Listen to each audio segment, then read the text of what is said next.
Mapalad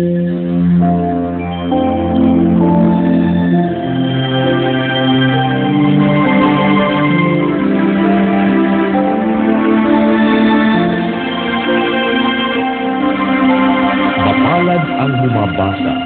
at ang nangakikinig ng mga salita ng hula at tumutupad ng mga bagay na nangasusulat doon, sapagkat ang panahoy malapit na.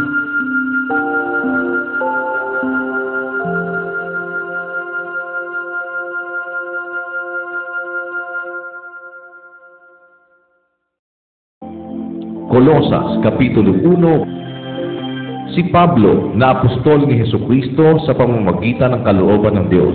at ang kapatid nating si Timoteo. Sa mga banal at tapat na mga kapatid kay Kristo na nanga sa Kolosas, sumainyo nawa ang biyaya at kapayapaang mula sa Diyos na ating Ama. Nagpapasalamat kami sa Diyos na Ama ng ating Panginoong Hesukristo, na kayo'y laging idinadalangin. Nang nabalitaan namin ang inyong pananampalataya kay Kristo Jesus at ang pag-ibig ninyo sa lahat ng mga banal, dahil sa pag-asa na natataan para sa inyo sa langit, na nang una ay inyong narinig sa salita ng katotohanan ng Ebanghelyo,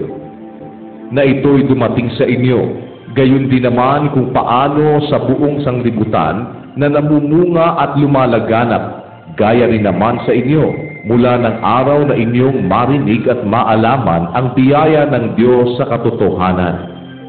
Ayon sa inyong natutuhan kay Epafras na aming minamahal na kasamang lingkod, na isang tapat na ministro ni Kristo sa ganang atin,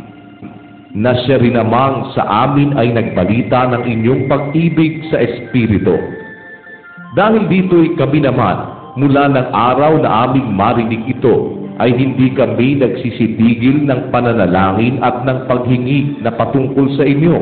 upang kayo'y puspusin ng kaalaman ng kaniyang kalooban sa buong karunungan at pagkaunawa ayon sa Espiritu, upang kayo'y magsilakad ng nararapat sa Panginoon, sa buong ikalulugod niya, at magsipamunga sa bawat gawang mabuti, at magsilago sa kaalaman ng Diyos,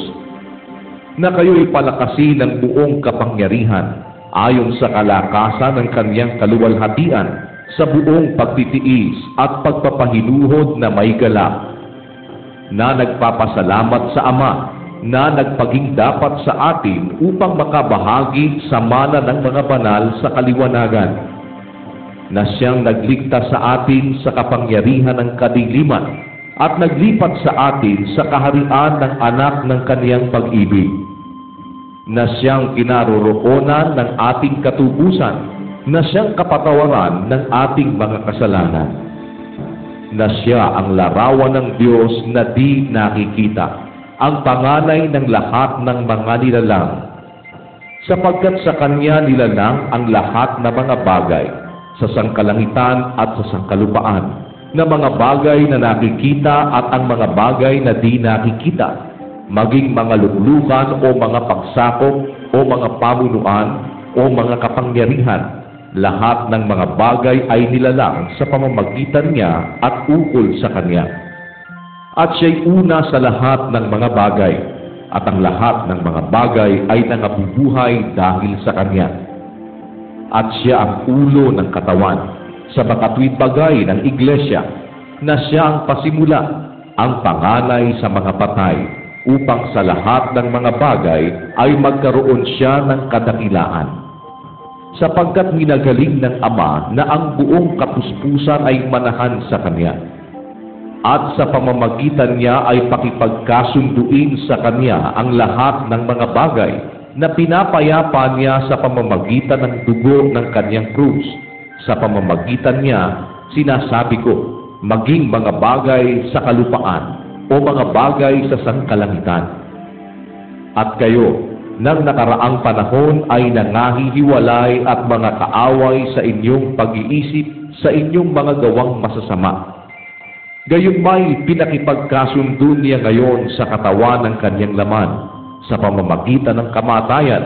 upang kayo'y iharap na mga banal at walang dungis at walang kapintasan sa harapan niya. Kung tunay na kayo'y mamamalagi sa pananampalataya na nababaon at matitibay at di makilo sa pag-asa sa Ebanghelyo na inyong narinig, na ipinangaral sa lahat ng mga nilalang sa silong ng langit, na dito akong si Pablo ay ginawang ministro. Ngayon nagagalak ako sa aking mga hirap dahil sa inyo, at aking pinupunan sa akin ang kakulangan ng mga hirap ni Kristo sa aking laman dahil sa kanyang katawan na siyang iglesia, na ako'y ginawang tagapangasiwa nito ayon sa pamamahala na mula sa Diyos na ibinigay sa akin para sa inyo upang maipatupad ang salita ng Diyos.